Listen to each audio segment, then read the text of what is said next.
everyone, Melissa here, and I'm so happy to be back with you again on the Coco Vanilla Studio YouTube channel. So I'm making another layout with Sunkissed. It's my fourth layout, but my second one for Coco Vanilla, and I decided that I felt like fussy cutting, so I fussy cut almost all of the florals from the paper that has them. I can't remember the name of it, but I will link it below, or I'll name it below. And then I'm scrapping a couple of photos from our beach holiday in January, which is our summer here in New Zealand. We went to Riverton Beach, which is about 2.5 hours from home at the bottom of the South Island of New Zealand. And we stayed in the tiniest little beach house. We call them a batch in the North Island, where I'm from, or they call them a crib in the South Island. But anyway, it was one bedroom, or one little room that had been built onto. So it was tiny for our family of 6, but it was fine. We made the most of it. And to be honest, we weren't sort of in the house that much. We were at the beach. So I am using that beautiful cloud paper. And then I've got a couple of Distress Oxides. I'm really into these at the moment. I've got Mowed Lawn and Broken China, and they activated with water. So I've just stamped them onto some packaging, or it's actually a pocket page that I've cut down, and then I've just done the packaging technique, used my brush to mix them up a bit, and then just smushed them onto the paper. So I've set that aside to dry because I'm lazy. I didn't use gesso, and I don't think you always have to use gesso if you're not planning on doing many layers anyway.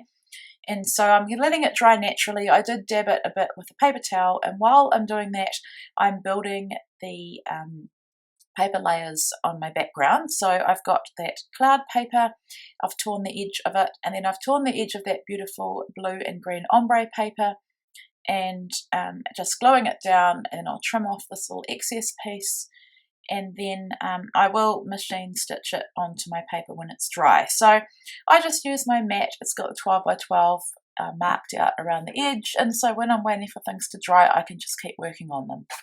So I've gone through the A5 paper stack and pulled a couple of pieces of paper that I think will work well. This pattern that I just used, like a blue animal print, is only available in that stack, so you are going to want to get that if you want everything. And then just trying to work out, I want another blue piece, and I've gone with the daisy. I didn't want to use that same ombre blue and green because I've already used it. So just trimming it quite close to my photos, just providing a couple of mats. I just need some separation between the paper layers and my background. So just dressing the edges lightly, and then I'm wanting to pop up one of these photos, so the one that shows the house without all the trees around it. So the first photo I took coming down this pathway, and this house is set in some native bush, and so I wanted to capture that. And then the other photo is just in front of the little house. So now I'm using some cardstock. It's Recollections brand, and I've never used it before, but I couldn't get the normal American Crafts brand that I normally get from my Spotlight, so I've just had to use what they had. And I must be slightly over 12 by 12, so I just have to trim off the edge. And there you can see my Distress Oxides have dried, and they just look so beautiful. I'm so happy. Thank you, Sue Plum, for using Distress Oxides so often that I had to get some as well. So I'm going to build my supply, and I'm looking forward to doing that. So I've added some craft foam onto my second photo just to pop it up, and the other reason I did that is because I want to tuck and layer over the top as many of these florals as I can.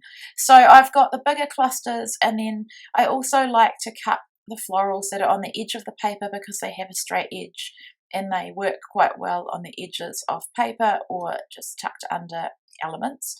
So what I love about these florals is because this is a summer collection, kind of a beach themed collection, they have some leaves that are kind of tropical looking, and I like the mix of them. So this is definitely a lush, vibrant collection. I just love the colours in it, and I've decided to scrap our entire holiday in 12 by 12 format with this collection exclusively, and then I'll just put them into an album, and it will be our Riverton holiday album. So it's not like me to do that with a 12 by 12 collection. Often I'll mix it up and scrap various different things, or I will scrap a holiday either as a mini or as a, I don't even think I've done a full 12 by 12 holiday album before, but normally I would mix it up and use a lot of different products and other kits and other collections. But for this one, I just want to exclusively use Sunkist. And I think what I'm going to do at the end, and I will share it here on Cocoa Vanilla as well, is do a walkthrough of my finished album. So that may not happen for a few months because I'm not just scrapping this. I jump all over the show and I don't scrap chronologically. So if you follow me on Instagram, you'll see what I mean. There's a lot of different things I'm scrapping. But my intention is that I will definitely share this entire album once I'm done. So I think I've done 4 layouts, and I've got several more to go. We were only there for 5 nights, but it was amazing. And, you know, with 4 kids, there are a lot of photos to scrap. So it was important to me that I scrap where we stayed, and I took these photos intentionally because I can sometimes forget to take photos of where we stay or even inside where we stay. So I've put that little cluster at the bottom there, and like I said, I like to cut flowers off the edge of the page because they have a natural straight line. I still need to trim the excess off, but it just makes it easier. And now I'm just going through some of the embellishments. I've got the die cut ephemera. Now, because the florals are basically a colour explosion, I don't want to go too full on. I do not want to overpower these photos and take away from them. So I just want a few things to help tell the story. And because there's a lot of colour in this collection, I don't want to overdo it as well. So that sun I definitely have to add because it was the most amazing week of sun ever. It's just not like Riverton to be so hot and sunny.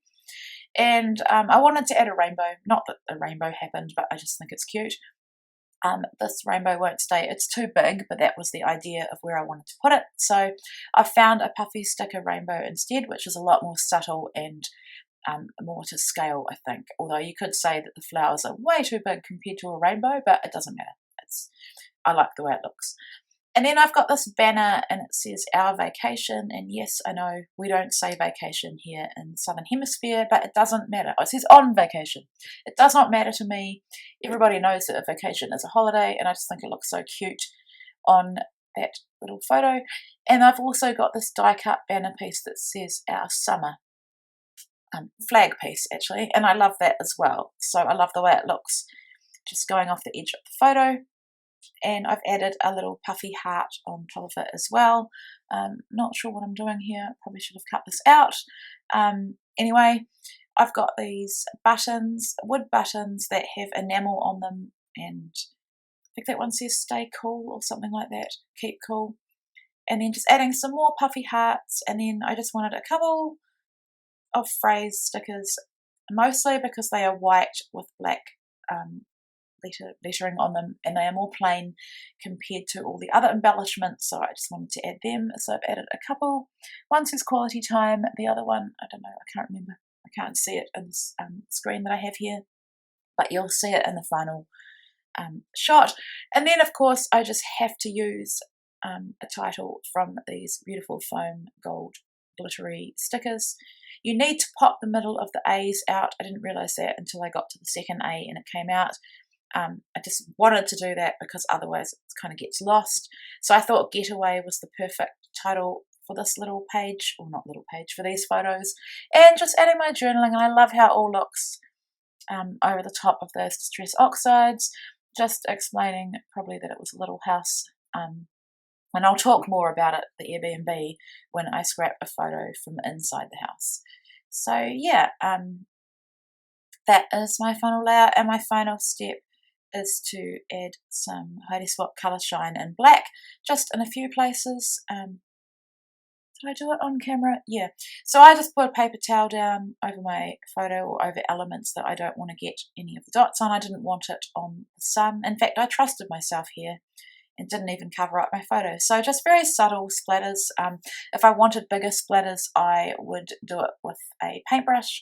And then I'm adding, and I think I may do it off camera too, is a lot more dimension behind the leaves and flowers to lift them up. And that's my final layout. I just love how this one turned out. I love this collection so much, I just can't stress that. I love all Cocoa Vanilla Studio collections, and I'm just really enjoying working with this one to get our summer scrap. So yep, thank you so much for watching. If you want to read more about what I did and see my photos, go on over to the blog post, which is linked below as well. Take care, everyone, and keep posting your lovely layouts in the Coco Vanilla Studio Facebook group. Thanks, guys.